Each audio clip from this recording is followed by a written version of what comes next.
বিরোধীরা দাবি করছে কি অমিত শাহকে আসতে হবে, স্বরাষ্ট্রমন্ত্রীকে জবাব দিতে হবে এবং ডিসকাশন চাইছেন তারা যে সিকিউরিটি ব্রিচ হয়েছে সেটা নিয়ে, নজিরবিহীন সিকিউরিটি ব্রিচ তারা বলছেন এটাকে। দেখুন, প্রথমত কালকে একটি ঘটনা ঘটেছে, যে ঘটনা একদমই অনভিপ্রেত। আমরা সকলেই এই ঘটনা চোখের সামনে দেখেছি। যেহেতু নতুন সংসদ ভবন, নতুন একদমই, তার বিভিন্ন লুপহোলস বা কোন জায়গায় ত্রুটি আছে, গ্যালারি থেকে যেমন ফ্লোরের দূরত্ব খুব কাছাকাছি হয়ে গেছে, এই ত্রুটিগুলো আস্তে আস্তে চোখে পড়ে স্বাভাবিকভাবে। তো সেই জন্য তার ব্যবস্থা হবে আগামী দিনে। কিন্তু বিরোধীরা সেই অজুহাতে শুধুমাত্র লোকসভা এবং রাজ্যসভা চলতে দিচ্ছেন না বা দেবেন না, এটা মামাবাড়ির আবদার।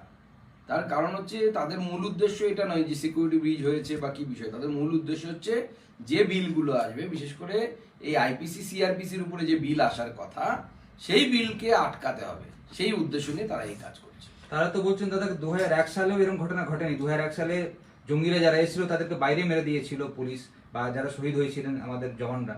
এবার তো সংসদের ভেতরে ঢুকে গেছিল, ওই গ্যাসের মধ্যে যদি অ্যানথ্রাক্স থাকতো বা সারিন থাকতো তাহলে অনেক লোক মারা যেতেন।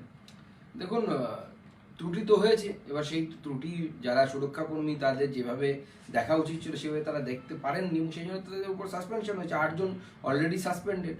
তো তদন্ত চলছে। এখনো পর্যন্ত যা বেরিয়ে গেছে তাতে দেখা যাচ্ছে যে এসএফআই এবং অন্যান্য বামপন্থী সংগঠনের সাথে যুক্ত মানুষেরা এর সাথে যুক্ত আছে। তো স্বাভাবিকভাবে আগামী দিনে তদন্ত হবে, বৃহত্তর তদন্ত দরকার।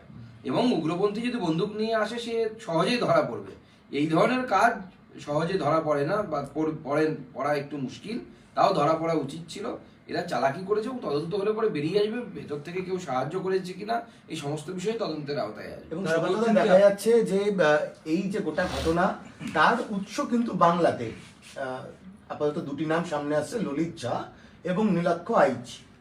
আমরাও সেটা মিডিয়ার মাধ্যমে দেখেছি যে এই দুজনের নাম, একজনের বাড়ি সম্ভবত ওই মানিকতলা আমার স্ট্রিটের কাছাকাছি, হ্যাঁ, এবং কলকাতাতেই এদের বাড়ি, এবং কলকাতাতে তারা বামপন্থী সংগঠনের সাথে যুক্ত। প্রোফাইল দেখলেই বোঝা যাচ্ছে সেখানে ফিদেল কাস্ট্রো থেকে অন্যান্য বামপন্থী নেতাদের দাপাদাপি, চেয়ের ছবি থেকে শুরু করে পরিষ্কার বোঝা যাচ্ছে যে বামপন্থী যারা শক্তি আছে, সেই শক্তিরা যেহেতু ধীরে ধীরে গণতান্ত্রিক পদ্ধতিতে ক্ষয়িষ্ণু হতে হতে শূন্যতে পরিণত হয়ে গেছে প্রায়, সেই জায়গা থেকে তারা এখন এই ধরনের একটা কিছু গন্ডগোল করার চেষ্টা করছে, উদ্দেশ্যে লোকসভা চলতে না দেওয়া।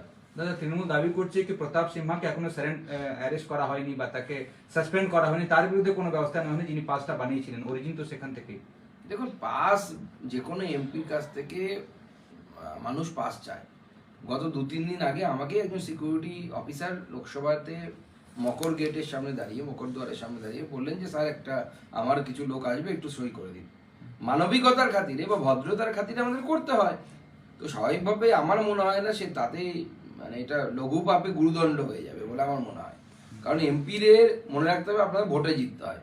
ভোটে জিততে গেলে মানুষের দুঃখ দুর্দশা, মানুষের পাশে দাঁড়ানো, মানুষের চাহিদা পূরণ করতে হয়।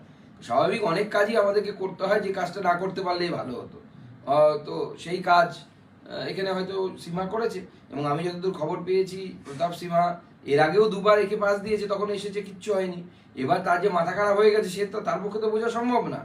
তো স্বাভাবিকভাবে এরকম কেউ কাণ্ড ঘটিয়ে ফেলবে, কার কি করার আছে যদি ঘটিয়ে ফেলে? না দাদা, যেটা আপনি বলছেন যে এর আগে 2বার দিয়েছে, তো সেক্ষেত্রে স্বাভাবিকভাবেই প্রশ্ন উঠছে যে সেই 2বার রেই কি করেছে, এটা হতে পারে। এবং একজন সাংসদের তো নৈতিক কর্তব্যের মধ্যে পড়ে যে যদি পাকিস্তানের জঙ্গিকে দিচ্ছি কিনা এটাও দেখা, এই বিষয়টাও তো সামনে আসবে। দেখুন, প্রথম কথা হচ্ছে আপনি যদি সেই লাইনে কথা বললেন বা সেই যুক্তিতে কথা বলেন, তাহলে তো সবার আগে মমতা বন্দ্যোপাধ্যায়কে ধরা উচিত, গ্রেপ্তার করা উচিত। উনি পার্থ চট্টোপাধ্যায়কে টিকিট দিয়েছেন, পার্থ চট্টোপাধ্যায়কে মন্ত্রী করেছেন। তাহলে পার্থ চট্টোপাধ্যায় যে চুরিটা করেছে তার জন্য মমতা বন্দ্যোপাধ্যায় কেন দায়ী হবে না? এ তো ভিতরে ঢুকে গ্যাস ছড়িয়েছে শুধুমাত্র, মানে কালার ছড়িয়েছে শুধুমাত্র, গ্যাসও না, কালার ছড়িয়েছে শুধুমাত্র। পার্থ চট্টোপাধ্যায় তো চুরি করেছে। তাহলে পার্থ চট্টোপাধ্যায়ের দায়িত্ব মমতা বন্দ্যোপাধ্যায়ের হওয়া উচিত। সে তো শুধু রেকমেন্ড করেন, মমতা বন্দ্যোপাধ্যায় তাকে টিকিট দিয়েছে, মন্ত্রী বানিয়েছে, তার আগে চিফ হুইপ থেকে শুরু করে সমস্ত কিছু ছিল। এই যুক্তি হতে পারে না। সাংসদদেরকে নিজের এলাকার লোকেরা প্রত্যেকেই চায় যে লোকসভা দেখবো, লোকসভা আসবো। তো এরকম করে এবারে কারো মাথা খারাপ হয়ে গেছে, আপনি কি করবেন? আর যেখানে বামপন্থার ভূত ঢুকবে সেখানে মাথা খারাপ হবে।